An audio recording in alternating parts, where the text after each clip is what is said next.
ભરૂચના પત્રકાર અને કોંગ્રેસના આગેવાન દિનેશ અડવાણી પર જીવલેણ હુમલો કરવાની ઘટનામાં જિલ્લાના કુખ્યાત બુટલેગર નયન કાયસ્તે સુરતના માથે ભારે શખ્સો સાથે મળી તેમના પર હુમલો કરવાનો કારસો રચ્યો હોવાની વિગતો સામે આવી છે।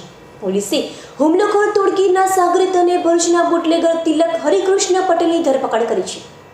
પ્રાથમિક પૂછપરછમાં ઘટસ્ફોટ થયો હતો કે નયન કાયસ્થ ઉર્ફે બોબડાએ સુરતના અનિલ કાથીનો સંપર્ક કરી દિનેશ અડવાણી પર હુમલો કરવાનું કાવતરું રચ્યું હતું। હુમલા પહેલા તિલક પટેલે હુમલાખોર અનિલ કાઠી તેમજ તેના મળતિયાઓને નબીપુર પાસેની શ્રી કૃપા હોટલમાં રહેવાની વ્યવસ્થા કરાવી હતી।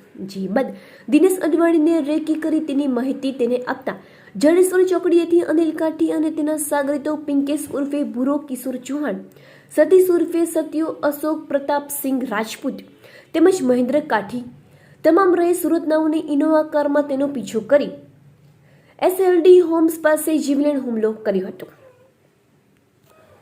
बोलना आप जब स्टार्ट करना हो। बोलिए भैया। पत्रकार दिनेश आडवाणी पर 5 से 7 व्यक्तियों के द्वारा एक गाड़ी में जानलेवा हमला किया गया। सूचना प्राप्त होते ही तुरंत भरूच सी डिवीज़न पुलिस स्टेशन की टीम घटनास्थल पर पहुंची और तुरंत ही पुलिस स्टेशन में आईपीसी के sections 307, 325, 326, 143, 144, 147, 148, 149, 120B and GP act 135 के तहत ऑफेंस रजिस्टर किया गया। अनिल काठी के बारे में जानकारी प्राप्त हुई कि यह महाराष्ट्र के नवापुरा पुलिस स्टेशन में मर्डर के ऑफेंस में एब्सकॉन्डर है। इस मामले में तलाश जैसे जैसे इन्वेस्टिगेशन आगे बढ़ी, पुलिस को कुछ महत्वपूर्ण पुरावा प्राप्त हुए जिसके द्वारा इस पूरी घटना का जो संबंध है वो भरूच के कुख्यात बूटलेगर नयन किशोर कायस्थ का नाम सामने आया। नयन किशोर कायस्थ उस समय पासा के तहत जूनागढ़ जेल में था, अतः उसका ट्रांसफ़र वारंट के तहत उसको यहाँ पे इन्वेस्टिगेशन की प्रक्रिया में हस्तांतरित किया गया और उसके स्टेटमेंट के बेस पर एवं उसकी पूछपरछ में नयन किशोर कायस्थ के इस पूरे जानलेवा हमले में मास्टरमाइंड होने की बात सामने आई। साथ ही साथ कुछ अन्य आरोपियों का भी नाम इसमें सामने आया, जिसमें नयन किशोर कायस्थ के शागिर्द भरूच के ही एक अन्य व्यक्ति तिलक हरिकृष्ण पटेल का नाम सामने आया। तिलक हरिकृष्ण पटेल को अरेस्ट करने में भरूच डिवीज़न पुलिस टीम को सफलता प्राप्त हुई है। तिलक हरिकृष्ण पटेल एवं नयन किशोर कायस्थ की स्टेटमेंट में पूछपरछ में ये पूरे गुनाहित कृत्य को जिस तरीके से अंजाम दिया गया वो पूरी चीज़ें स्पष्ट हुई।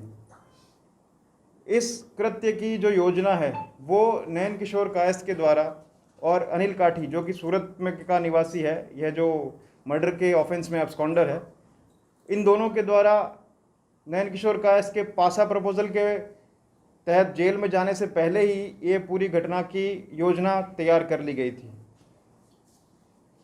उसके पश्चात 8 तारीख को नयन कायस्थ के शागिर्द तिलक हरिकृष्ण पटेल के द्वारा अनिल काठी और उसके साथ बाकी अन्य हमलावरों के लिए नेशनल हाईवे 48 पर होटल में रहने की अरेंजमेंट की गई। उसके पश्चात दिनेश अडवाणी की मूवमेंट की पूरी रेकी और उसकी पूरी मूवमेंट की जानकारी जो है वो उसका कार्य तिलक हरिकृष्ण पटेल को सौंपा गया। 8 अगस्त की रात्रि को जैसे ही दिनेश आडवाणी जी अपने घर से निकले, उसी समय तिलक हरिकृष्ण पटेल के द्वारा हमलावरों को उनके मूवमेंट की जानकारी दी गई और उसके पश्चात हमलावरों के द्वारा इनोवा गाड़ी में आकर के और दिनेश आडवाणी जी पर जानलेवा हमला किया। इसका मोटिव इन सबके बीच की आपसी रंजिश, पुरानी रंजिश होना सामने आया है। अन्य आरोपियों की तलाश तेज़ है और इसमें महाराष्ट्र पुलिस का सहयोग भी भरूच डिवीज़न पुलिस के द्वारा लिया जा रहा है। अन्य आरोपियों को भी पकड़ा जाएगा और इसके लिए भरूच पुलिस हमेशा भरूच में लॉ एंड ऑर्डर कायम करने के लिए प्रतिबद्ध है। गुनाहित कृत्य की जो योजना है वो पहले ही बना ली गई थी। इसमें इसके तिलक हरिकृष्ण पटेल, नयन किशोर कायस्थ के दिनेश आडवाणी जी के साथ पुरानी रंजिश थी, उसके चलते ही ये पूरे घटना की योजना बनाई गई।